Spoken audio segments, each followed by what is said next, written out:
Need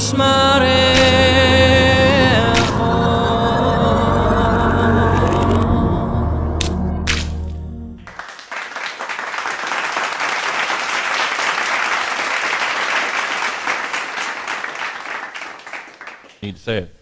We're going to do a quick review, and we're going to talk about a verse in Revelation chapter 7. Because in the book of Revelation 7, it speaks of the people in heaven, and they're shouting, Hosanna, Hosanna, Hosanna. What is Hosanna? You know it as Hosanna. They're saying Hosanna. Why? Because they're waving palm branches in heaven. Really? Wait a minute now. Why would they be waving palm branches in heaven? Matter of fact, let's turn to Revelation chapter 7. You need a microphone. And if you go to Israel today or any time now, and you go doing Sukkot, which is the Feast of Tabernacles, as it's called in the Greek, you'll see lots of Jewish people with lulavs, which is the palm branch and the 4 spices, and the etrog, like a little lemon, and you'll see them waving these lulavs, saying, Hashanah, Hashanah. Why? Because Hashanah, what does Hosanna mean? It means save us now.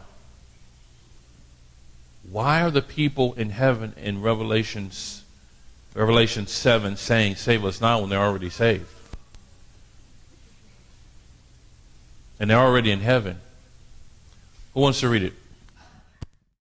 After this I looked and saw a great crowd, which no one was able to count, out of all nations and tribes and people and tongues, standing before the throne and before the Lamb, dressed in white robes, and palm branches in their hands.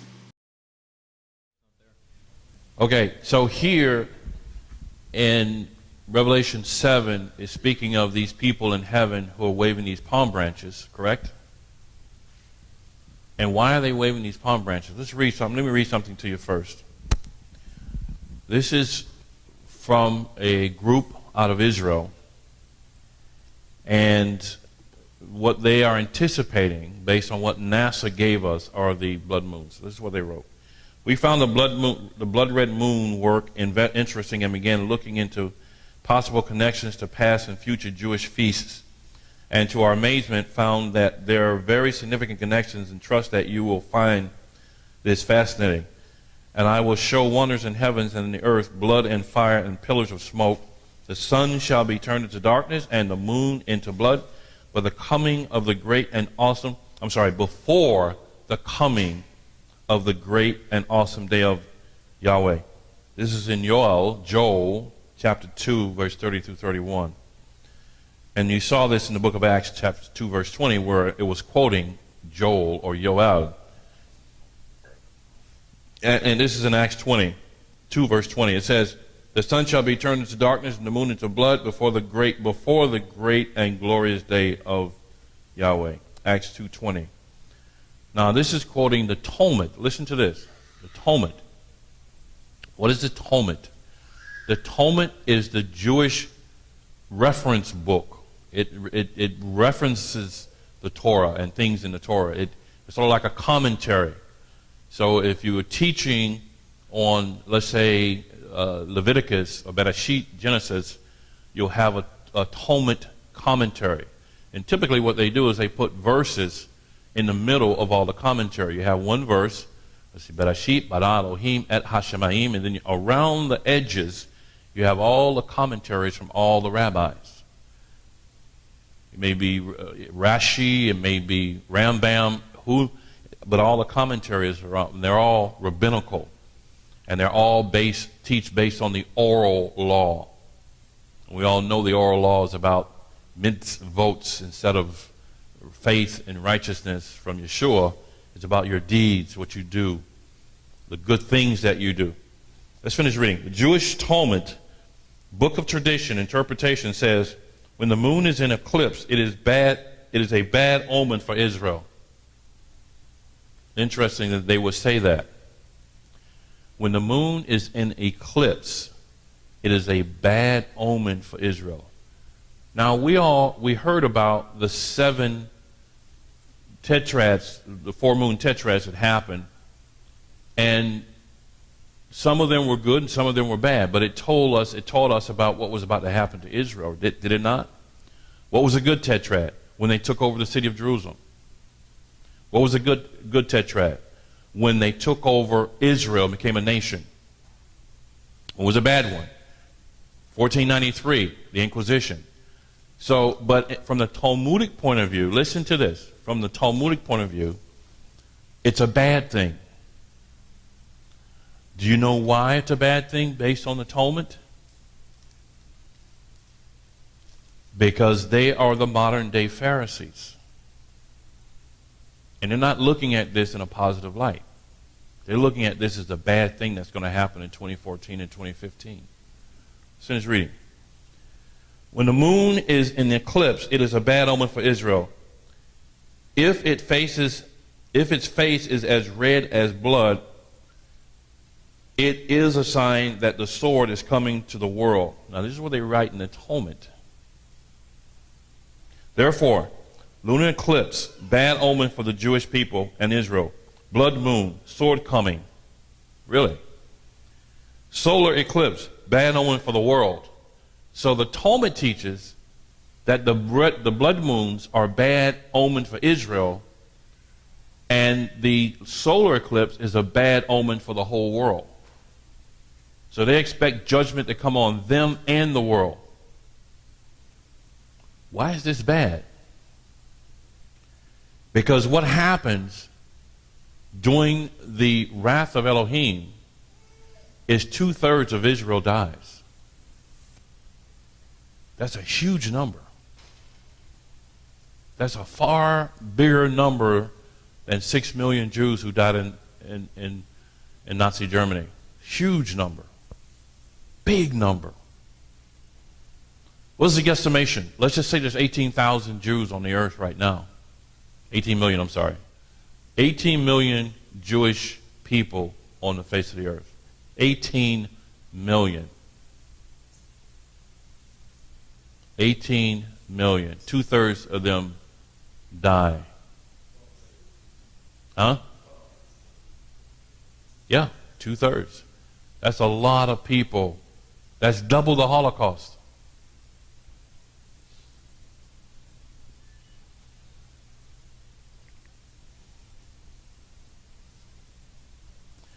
Four blood moons on Jewish feast days within 2 years in Israel is very rare. I'll say it again. 4 blood moons on Jewish feast days. It begins on Passover and ends on Sukkot. All right? Is very rare in Israel and has only occurred 7 times since the time of Yeshua. There are now 4 blood moons scheduled to appear 2014, 2015, and then there will not be any more for another 100 years. Every time a blood moon pattern has appeared on Jewish feast days, a big event affects the nation of Israel. The event affecting Israel begins just before the actual years of the blood moons.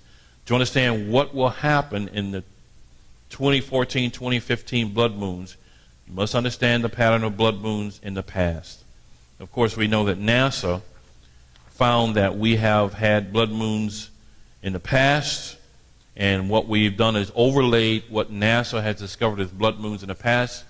And interesting enough, we found that there is a feast day that begins on the first moon and a feast day that ends the next set of moons, which is the first day of Sukkot. That's interesting. Why on those feast days? According to the Christian church, there are no more feast days. They were done away with. Really? NASA found that we had blood red moons on the first day of Passover and the first day of Sukkot on back-to-back years 7 times since 1 AD. 3 of these occurrences were connected to 1492, the final year of the Spanish Inquisition, and 1948, statehood for Israel, and the War of Independence. That's actually 1949, because 48, Israel was called by the United Nations to become a nation on Shavuot.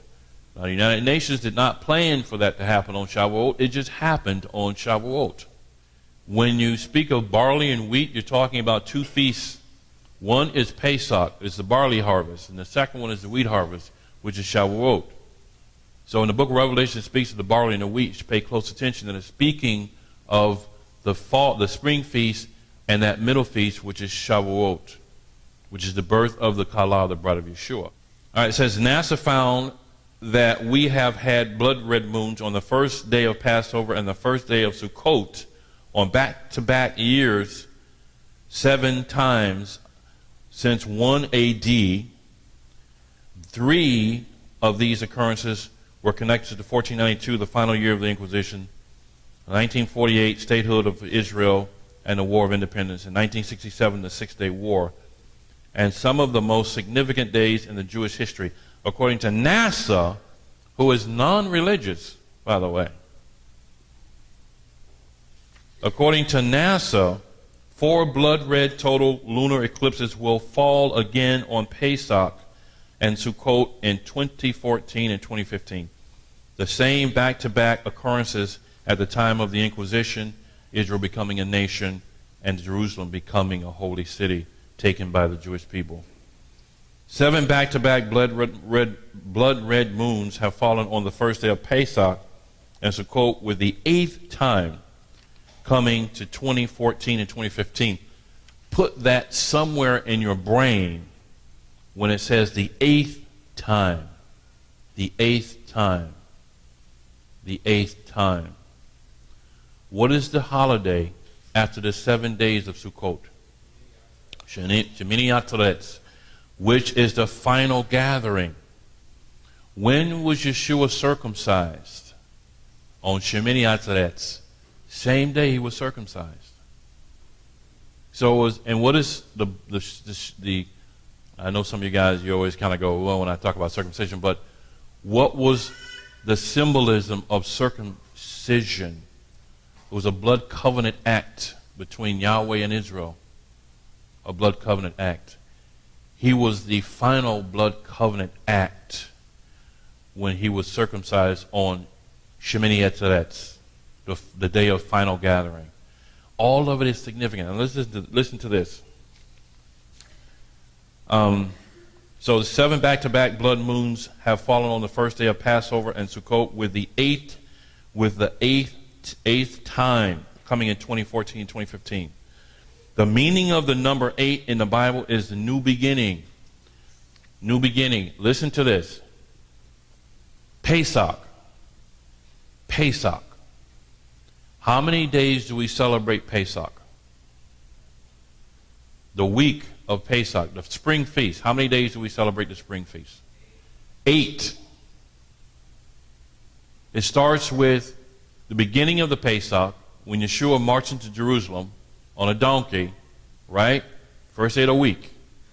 That Wednesday, he was crucified. And when was he raised?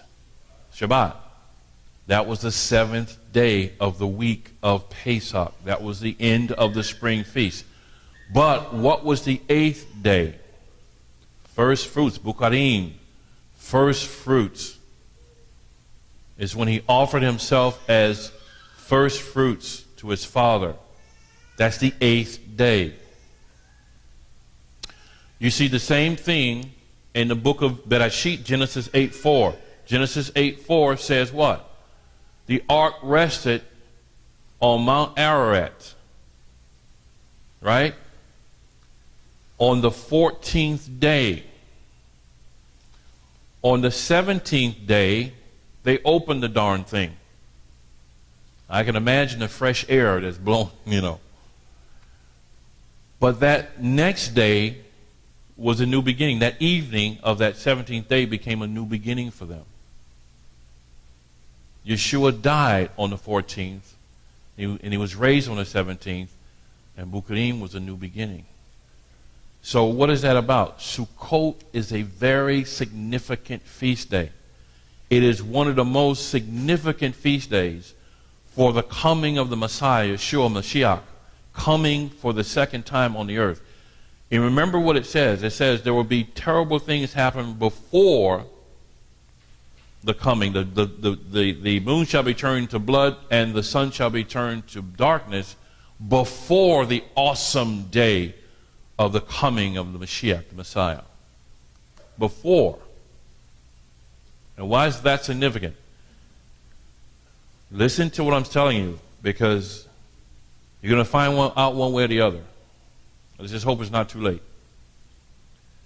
Before Yeshua comes back and establishes his throne on the earth, his rightful place on the throne of David, but all these moon things have to happen, which we know is going to happen again in 2014 and 2015. It has to happen before he comes. So if it has to happen before he comes, that means he's coming after these things happen. We read Revelation chapter 7 and we see all these people in heaven. What are they doing there? Who are they? And why are they waving palm branches?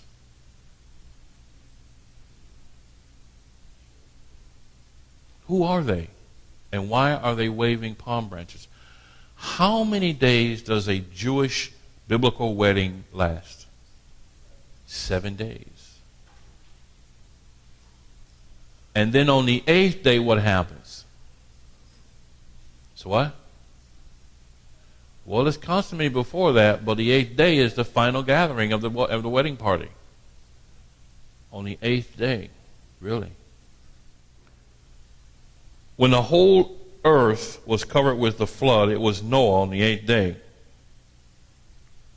I mean, the 8th person, not the 8th day. It was Noah. He was the eighth person in the ark. 2 Peter 2:5, who stepped out to a new earth to commence a new order of things.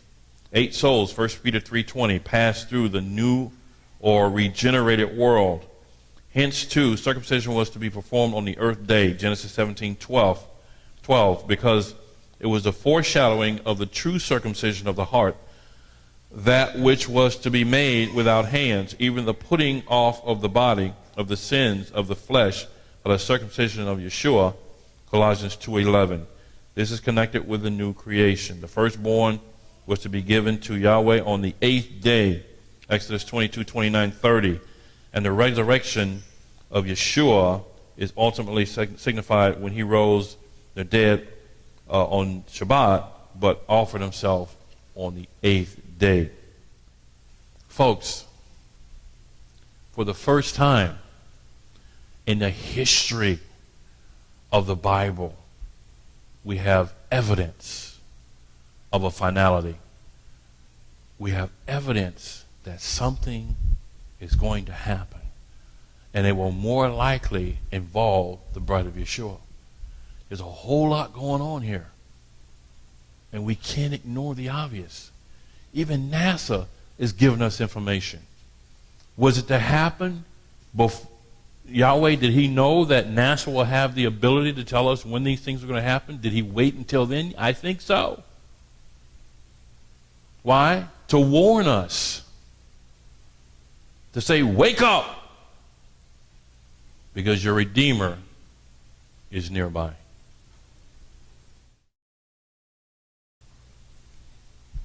So, Elul 29, September 17th, 2001. 685-point crash in the market.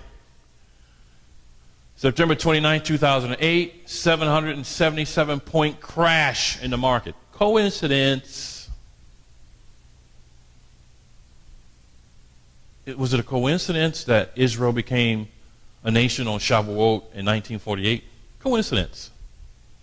Was it a coincidence that she took back the city of Jerusalem during the Tetrad at that time? Coincidence. That the Inquisitions, coincidence.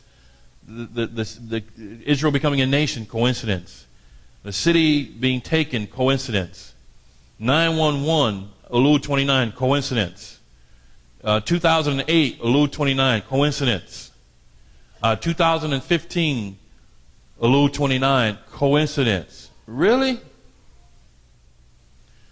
And the part that people, and all this, I sent some folks some letters, some emails, because the part they're missing in all of the blood moon prophecies is Adar, the month of Adar. And the other part they're missing in this whole blood moon prophecy is Revelation 7. They're missing these pieces. But that's why we come together as brothers to put the pieces together in the puzzle.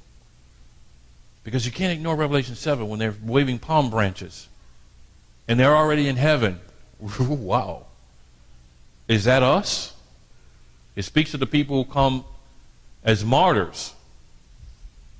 Will we be martyrs? I don't know. Will some of us die before? Because I know a lot of believers are dying right now. Every day in this world, believers die.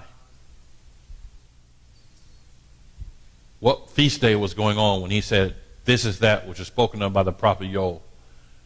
In the last days I will pour out my spirit upon all flesh.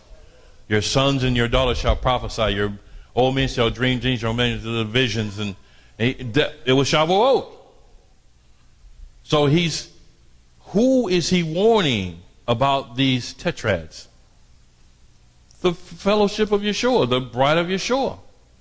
That's who he's warning. Does it make sense? Sure it does.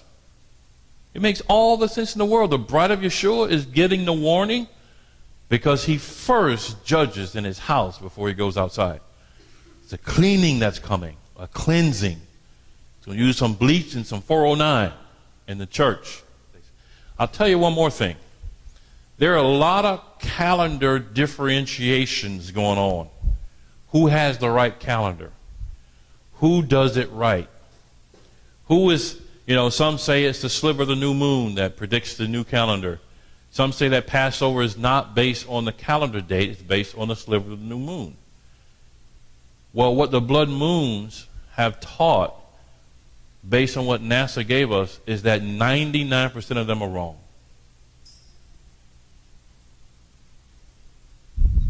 And there was one group that says it's based, they call themselves the Sabbatine group. In other words, they're saved based on their knowledge of the calendar. I'm not kidding you, it's true. And now they found out that they were wrong. So let's leave calendars alone. They don't bear on your salvation whatsoever. But one thing we found out based on the tetrad is that most of them are wrong about the calendars. And as much as I love and respect him, that includes John Michael Rood. His calendar was off based on these blood moons. Some things that he was predicting. I love him. Exactly, yeah. But based on what's happening and based on Pesach in 2014, his calendar is off. But that's okay. John Michael Rood doesn't say, if you're off on your lunar calendar, you're not going to be saved. He doesn't say that. He's smarter than that.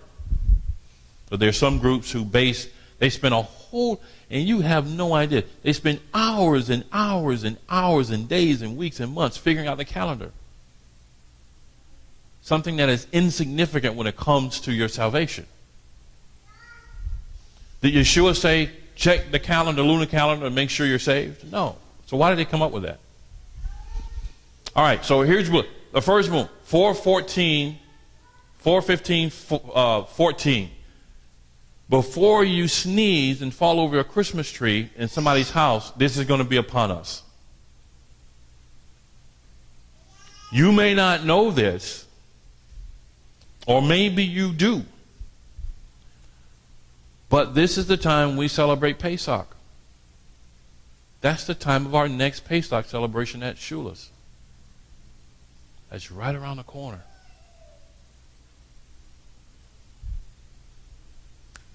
It's here and it's gone. So what's going to happen during that blood moon?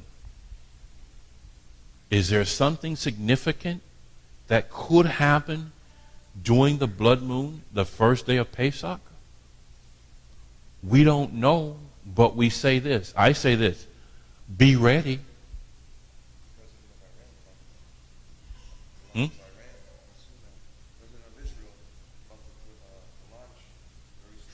Well, whatever it is, we do know this. Something significant is going to happen while we're at Shula's celebrating Pesach. Something significant. How do we prepare for that? You don't. All you do is stay prepared, stay focused on who you are, following the Messiah, Mashiach. Do the things that he called you to do. What are those things? Be in the Word, be in prayer, be in fellowship, and go out and share your message, because people need to hear what you have to say. So Passover, 4th, 15th, 14. Sukkot, 10, 8, 14.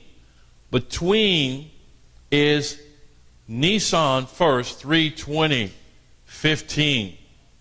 You have here what we call the Adar moon of sun, or the Adar 29th sun, which is, Adar is what? Which month? Adar is which month? March. Remember, the decree, don't forget this, the decree to rebuild the city of Jerusalem and the temple happened on Adar. Before the temple was, when the temple was complete, it had to be complete before Nisan, the sacrifice. Because you can't build anything during that time. They had to be finished on Adar so that they can sacrifice during Nisan or Aviv or whatever, that middle month. All right, and then you have here Passover, 4:14, 15, and then Sukkot, 9:28, 15. So between here, 4:15, 14, and here, 10:8, 14, are 4 blood moons that will appear in the sky. 4 blood moons that will appear in the sky. And you will be able to see these blood moons. And then there's a lunar eclipse, right? You see 320 the next year, which is 3/20/15, Nisan, it's actually Adar 29th. And then you have the next cluster of contiguous blood moons, which starts 4/04/15 and it ends Sukkot. So this one begins Passover, 4/15/14, and ends Sukkot. Those 2 moons in between, 10/08/14, Sukkot. Then you have the Adar the next year, which is March the next year, which may be a possibility when the temple is completed. It may be very possible for the temple to be completed on Adar 29th, because Adar is a very special month when it comes to building the temple and building the city. And then the same year, you have Pesach again, 4/4/15, and then Sukkot. You have those 4 moons here. 28th, the first day of Sukkot is when the new moons or the blood moons begin, and then it ends. The blood moons ends on the first day of Sukkot. It begins on the first day of Pesach. Very significant. Well, what does that leave us? What does that leave the Kala, the brother of Yeshua? What does it leave his Talmudim, his Lamadim, his taught ones? Where are we? Because we don't have time, I'm going to show you where I think we will be exactly between these times. And this is between, actually a little bit before the Tetrad here, and obviously before that. I have a good idea where we will be based on some information we have in the scriptures, including the Tanakh, especially the Tanakh. So, same place, same time.